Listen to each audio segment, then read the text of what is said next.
Hello मेरी प्यारी sister, आज के इस वीडियो के माध्यम से आपका भाई चंदन एक और पुनः आपके साथ जुड़ चुके हैं।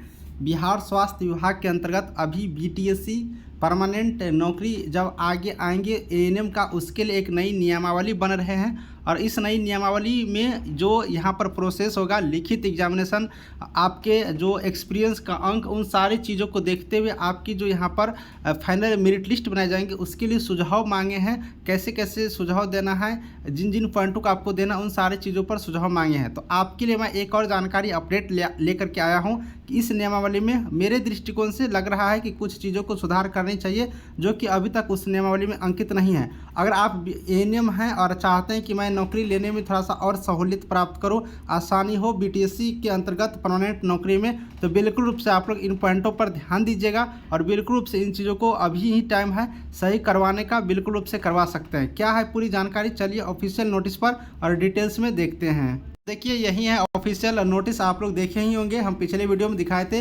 बिहार सरकार स्वास्थ्य विभाग की तरफ से अधिसूचना प्रारूप है, ये प्रारूप जारी किया गया है। जब फाइनल ये विज्ञापन बन जाएंगे, नियमावली बन जाएंगे, तब जाकर के यहाँ पर संचिका संख्या, दिनांक वगैरह सारा चीज़ दिखाई देगा। अभी आपको सुझाव मांगा गया है। सुझाव में यहाँ पर आप लोग को सारा चीज़ देखे ही होंगे।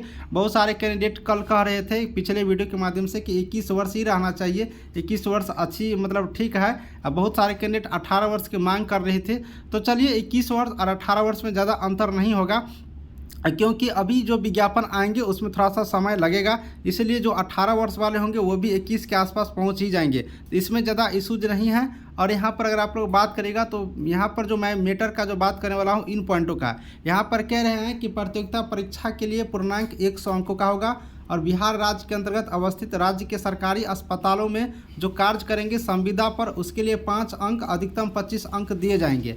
यानी कि इसमें अगर हम ये बात कर रहे थे कि अभी एक विज्ञापन आया है बीटीएससी के अंतर्गत ही एएनएम का, आप लोग गौर से सुनिएगा, समझ में आएगा। और अभी मौका है सुधरवाने का, 10,709 का अभी आया है ना। इसमें आप लोग एक चीज़ ध्यान दिए होंगे, जो कैंडिडेट जीएनएम का कोर्स कंप्लीट किए हैं यानी कि हायर क्वालिफिकेशन, उसको 15 अंक यहाँ पर दिए जाते हैं। तो वही चीज़ यहाँ पर भी थोड़ा सा होता तो बेहतर होता, क्योंकि आप लोग देख ही पा रहे होंगे कि जो कैंडिडेट एएनएम कर लिए हैं तो एएनएम के लिए तो एएनएम की वैकेंसी आएंगी, ये तो बेहतर है।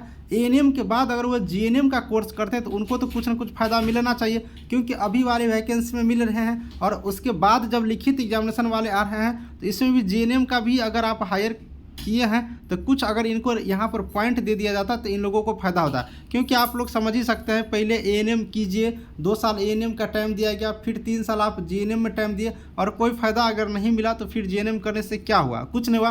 तो अगर आप लोग चाहते हैं तो सजेशन बिल्कुल रूप से बिहार स्वास्थ्य विभाग को भेज सकते हैं कि जो कैंडिडेट एएनएम के बाद एएनएम प्लस जीएनएम, मैं बात यहाँ पर ये कर रहा हूँ, एएनएम प्लस जीएनएम जो किए हैं उनको थोड़ा सा जीएनएम को लेकर के थोड़ा सा रियायती यहाँ पर दिया जाए, उसको कुछ फ़ायदा दिया जाए। इन पॉइंटों को लेकर के अगर आप लोग चाहते हैं तो बिहार सरकार को जो अभी ऑनलाइन करने के लिए जो यहाँ पर बताए थे कल के वीडियो में, कैसे कैसे आपको सजेशन देना है, वो सजेशन भेज सकते हैं तो आपका वहाँ पर मान्य हो जाए और हो सके कि नियमावली में बन करके आ जाए, ये चीज़ हो जाएगा। दूसरी बात है साथियों, यहाँ पर एक और पॉइंट मैं क्लियर कर दूंगा, क्योंकि अभी जो मैं देख रहा हूँ उस चीज़ों को लेकर के बाद में ऐसा ना हो, ऐसा दिक्कतें ना हो, इन चीज़ों को थोड़ा सा ध्यान में देखना है। बहुत सारे कैंडिडेट क्या हुआ कि बीटीएससी के अभी ही फॉर्म आया तो फॉर्म को अप्लाई कर दिया और उसमें संविदा पर जो कार्य किए हैं उन्हीं कैंडिडेटों को एक्सपीरियंस का वैल्यू दिया गया। तो चलिए ठीक है, अच्छी बात है, दिया गया। लेकिन बहुत सारे कैंडिडेट अब क्या किया, फॉर्म भरने के बाद जब काउंसलिंग होने वाली है तब क्या किया है कि जो डेली वेज